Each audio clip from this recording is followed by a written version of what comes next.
I'm very happy to introduce to you today David Garcia Jr. and Alana Antonio Garcia. They are the co-founders and owners of Evoke Realty in San Antonio, Texas. They believe that the brokerage model could be done better and launched their firm to upset the norm. I love that attitude. They work with their 30 agents to support them, not compete with them. They've done so well that they've received lots of recognition for their team's success. You met in high school. When did you know you were perfect for each other? Our stories are probably going to be different, but I always say that I still get the same 15-year-old butterflies now that I did when we were in high school and we would pass each other in the hallway. And he might say it's not till later on in life, but I think it was really when we both kind of reconnected again and we realized we had the same goals, we had the same values, we had the same future. We really never even had to have the what are we talk? Are we serious? Are we dating for long term? We just kind of both knew, and we went to lunch one day and reconnected, and we've been together ever since. And I think that's kind of when we knew, when we both were in real estate, that like this was our new norm and our new career, especially being in real estate. We say this often that I don't think we could have married other people not in this business, just because it becomes so much of your identity and it becomes a lifestyle that it would have been really difficult to leave a meeting fired up and then go home to a spouse that maybe just doesn't understand that same thrill. So that's, I think, probably in our reconnecting is when we realized we were perfect for each other. Yeah, and she's also being modest. I think so. In high school, we had different roles. I was quarterback, she was on dance team, and we didn't really talk too much. But as we matured over the years, went through college, I saw her all the time on back of magazines, at events, and I'm on the outside looking in. I'm seeing this woman just trailblazing the industry. And I had ambitious entrepreneurial goals, and I was like, you know what, that's my girl. And so I walked into her office one day. We haven't seen each other in a long time, and the rest is history. But it's hard to find people that have the same level of energy, and goal mindset, and that can align themselves with both family and business to make sure we're leaving something behind that means more than us. Right. I love that concept of leaving a legacy that you're proud of. And for the two of you to be aligned with that same goal is just really a blessing for both of you, isn't it? Yes. Okay, you mentioned you have a commitment or a policy to hiring slow and firing fast. Describe what you meant by that. So it's kind of we learned our lessons along the way, and I'll say that our lessons have been very gentle on us. Nothing ever really rattled our business or made us take a few steps back, but we will take our time now, really understanding, going through rounds of interviews and making sure that whoever we do bring on next is going to be a great fit. And is it in our goal is for whoever we bring on, they become so proud of their role that is what their identity is. That is, we, for example, our director of operations, we said, hey, right now you're our right and our left hand, and you're kind of going to be filling in wherever we can. But if everything works out well, our goal for you is to become the COO. Our goal is for you to work that way up. And so we're not just going to hire anybody, especially because that's what our goal is to promote somebody to where they really own that position. And so, but when it comes to firing, we've learned we can't drag it out. We can't drag it out. When we realize that somebody is just not a good fit, it's no service to them to drag it out. It's no service to us. We learned our lesson. Luckily, this lesson was all in one person, and we just kind of dragged it out, and we just kept hoping and praying maybe their skills would change, and all of a sudden they would take initiative. And without our leadership and our direction, none of that. They're just not going to wake up one day and say, you know what, I'm really going to give it my all. And so we just said, now moving forward, like, we're going to really take our time interviewing, kind of put whether it's agents or actual staff, put them through kind of like a boot camp on I'm sorry, your screen has frozen.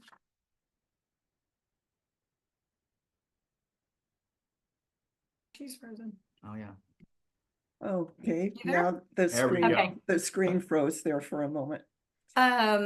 Yeah, But- so and then I think when it comes to realizing that somebody's not a good fit, you know, obviously we still have a policy of where we do need to give them at least one warning and say, hey, here's where we need to maybe change some things. And here's where the direction that we're going, is that something that you're aligned with? And then if not, it's just best to just kind of cut ties early on, nip it in the bud, and then move on to our Mhm. next solution. I think it's important too that we're so brand conscious of what we want Evoke to be and what we want people to see, that when you're so busy in real estate, it's a people business. Relationships matter. And it's easy to hire somebody just based on their skill set alone, Right, which is great. But what means more to us is getting to know, and if they align with our brand and who we are, and that message is clear for us, then that to me is someone worth hiring. Right. And if they get into our position to where they're messing up the brand, then it's very quickly we want to let them go, because the longer that prolongs, it doesn't make any sense for us. So yeah. it sounds like you're creating almost a family atmosphere where there are certain character qualities that you're looking for, as Right. well as a level of ambition on top of whatever skills they may have. Absolutely. Yep. Absolutely. And that is important to us, is we want everyone, at least all of our agents and our staff, to feel like it is family. But sometimes when you cross that line too much, it becomes difficult, because then that's when Right. maybe people feel taken advantage, take advantage. It's hard to have the difficult conversations. So that's been Mhm. really interesting, is learning those dynamics of like which one of us are going to be good cop, bad cop in this specific Yes, scenario. It's yes, not necessarily, you know, the mom of the group and the dad of the group. It's like, it just depends on the scenario. I think our agents and our staff know, and we've made it very clear on what our core values are and what's important to us. And some of them, they know, like, we better come correct when it's time for our meeting, or, you know, we better Yeah. show up on time. And I think that all just boils down to, like David said, just the representation of the brand overall. You have to maintain your authority because it is a Right. business. Absolutely. You list several advantages of working together, but how do you know when to turn it off? Do you want to lead? Yeah. So when our kids are around, when we're both with our kids, we have two beautiful girls.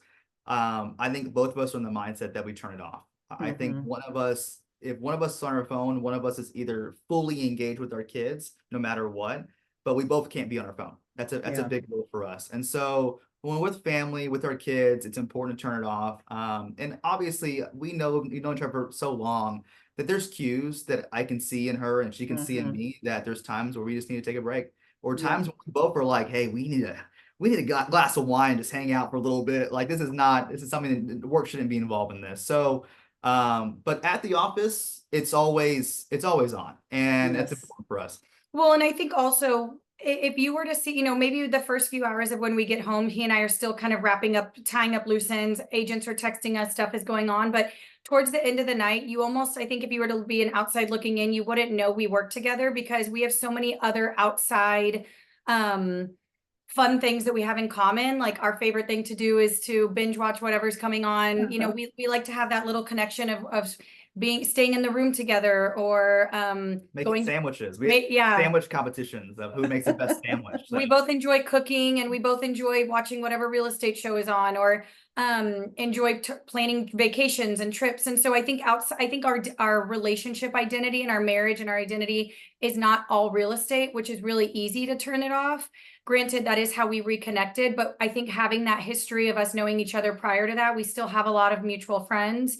I think that helps, because we have a lot of outside hobbies and things that we love to do and plan and attend that's not real estate related. But on the flip side, though, we love what we do. It never Mhm. feels like work. Even if we're going to dinner and having a date night, we enjoy talking about work. We enjoy talking Mhm. about planning the future and the plans of the brokerage. And I think having that positive, optimistic outlook always never feels like work. But we did promise ourselves that none of our agents, none of our staff would ever feel like they were getting in the middle of mom and dad, or, oh no, David and Oh, Alana are in a yeah. fight. They're Yeah. mad at each other. We never wanted them to know, like, I didn't sign up for this. I didn't sign up to be a part of it. So we are always pretty much keep it pretty professional at the office. I would say that if you were to walk in not knowing us, you wouldn't know we were married. Uh-huh. Well, you've evidently found a way to balance your work partnership with your romantic partnership Right. and your family. So what role does great communication have in your personal and your business relationship? Well, we have access to each other's calendars. I think that's one thing is, us being able to see one work events, but also who's picking the kids up. What event are we going to tonight? Are your parents picking our kids up? Coordinating dinner. And so all of that's done on our calendar and by the minute almost. And I think that's super important because if not, you're kind of relying on an unsaid word. And if it's already there, we're both kind of mutually understanding of it. And, there's also, I think most Sundays we kind of sit down and say, okay, what's our week look like? What do we have going on? How are we organizing dinners? Are we ordering in this night? And so that's Yes. important too. Yeah, the sharing of the calendars has been a game changer because it's easier. I mean, it's just as simple as being able to make meetings and appointments without having to bug him. Are you free at this day? Let me know about this day. I think that has really helped mitigate a lot of issues because I could say, hey, 3 hours went by. You never let me know if we could make that meeting. And so being able to have access to each other's calendars. And then also, like David said, either the night before or Sundays, or even in the mornings when we're getting ready, we're like, what do you have going on this day? Even though we have access to each other's calendars, it's good to just kind of talk through it. It's also good to be able to recognize, hey, he's got a packed day. I'm not going to bother him, or I'm not going to take offense if he's busy. And then also we have each other's locations on Find Friends. I mean, obviously it's a safety issue first and foremost, but if I realize that he's not replying back to me or he's not answering my call, but I look on his location and he's at a showing, he's at the office, he's there, that I don't take it personal and I know it's work. So I think having just that open and honest communication, we have nothing to hide. And then of course, just saying, today I had a really, really early start and I said, I'm going to need you and I to kind of flip roles in the morning. I need you to help me get the girls dressed and then I'll get out the door early, and just constantly being open and honest. And I think another thing that's important is we don't let stuff fester or boil. If we've got something to say, we're going to say it right then and there. And I rather just nip it in the bud than versus like, hey, the last few weeks, it's been really frustrating having to take the girls to school by myself. It's like, hey, I can't do this alone. Do you want to divide and conquer? We really cannot, we can't let stuff fester because then it bleeds over into the brokerage and then that's no service to anybody. Well, it sounds like your calendar has become a means of communication. 100%. And then on top of that, you verbalize what your needs are. What are a few examples of what you called wins in the Authority article that you replied to? You want to go first? I'll go first. You go first. Okay. Well, I think a lot of our wins recently are a lot of the innovation tactics we're bringing in. So with Evoke, we're very content forward. Our marketing is very video based. But on the backside of that, we have some really awesome technology we're bringing into the brokerage and for both consumers and agents. So buyers and sellers working with Evoke will have really good an app to use. They'll have an easy login. They can search homes easily. And so having all those tools and features allows us to do our job way better, but also is a massive accomplishment because not many brokerages locally are even doing these things. And so for us, or for me at least, that's a great achievement. And the recognition we get behind that are just major wins. So celebrating those little wins, we got this app coming soon. That's a win. Let's celebrate that one. We have a new software we're implementing for our agents. Celebrate that win. That's awesome. So like celebrating those things over time slowly are in my opinion, wins that gradually build up to one massive win. Well, and this is why I feel like we're good yin and yang, because he and I have such, obviously, like our common denominator is always very much the same, but we always come from two different perspectives and two different angles, and then we respect each other's ideas. His wins are all about like what new app, prior to this, our whole team was on a call about how we're going to systematize and leverage out, writing up contracts and keeping that organized. And those are all great. The content, the apps, the systems, the processes. My wins are when our agents are like, I just scored that listing. I just scored that buyer. I just had my best year ever. I just had my best quarter ever. That fills up my bucket because me I'm not a licensed realtor. I'm not a broker. I come from the background of sales, marketing, and coaching. And so when you join Evoke, you get access to coaching, and it's kind of mandatory that you kind of go through our coaching process. And so we protect our brand standard, which is every agent is going to have their best year ever every year. And so when Wow. those agents are hitting those goals and hitting those benchmarks and grabbing that client and breaking into luxury that they didn't think they could do before, that's when, to me, it's a win. And so far our agents have been doing that. And then of course, when we grab the attention of other well-respected agencies and brokerages here, when people are saying, wow, I love what you've done with Evoke, I love what you've done with the brand, you know, I feel like we've kind of had a fast pass to the top just because of how much we've really honed in on the brand. And so when we get compliments like that, that also feels like a win. You know, many employers think their employees are working for them, but what I'm hearing you say is that you also work for your agents. Right. You know, that you're giving them a lot of support so that they can be successful, which makes you successful. Absolutely. Yeah. Right. It's Oh, I people love business, our agents are the company. that's the thing that you talked about when you said the brokerage model could be done better. This is how you're doing it better. Absolutely. And I mean, we've both have, I mean, I've been in the business almost 10 years. David is probably a little bit right behind me. And so to be able to have a brokerage, we've seen what other brokerages have done. We see now that all these brokerages are going, you know, in the cloud, tech-based avatars, all that, no human interaction. We're actually tightening up our human interaction, where we are saying part of our culture is coming into the office, being a present for meetings, creating a team. You know, David and I kind of go back and forth on if we want to continue to grow or if we want to kind of stay at our 30 agents. I feel like 30 is a really good group that everybody can collaborate. It's a really good culture that we can kind of continue to refine without it getting too big. And so at what point do we grow a little bit, but still able to keep the culture really tight? And everybody is kind of, everybody is bought into the culture. And that is what's important to us. When everybody's going, you know, work from home in the cloud, we're actually saying, come to the office. We're making it a collaborative workspace, have meetings with us often. And so I feel like that's kind of what we're saying, disrupting the norm, because as much as we are forward thinking and we're all about tech and leverage and systems, we're getting back to the core of it, which is people. Sounds really good to me from my perspective. Tell us a little bit about Alamo Angels.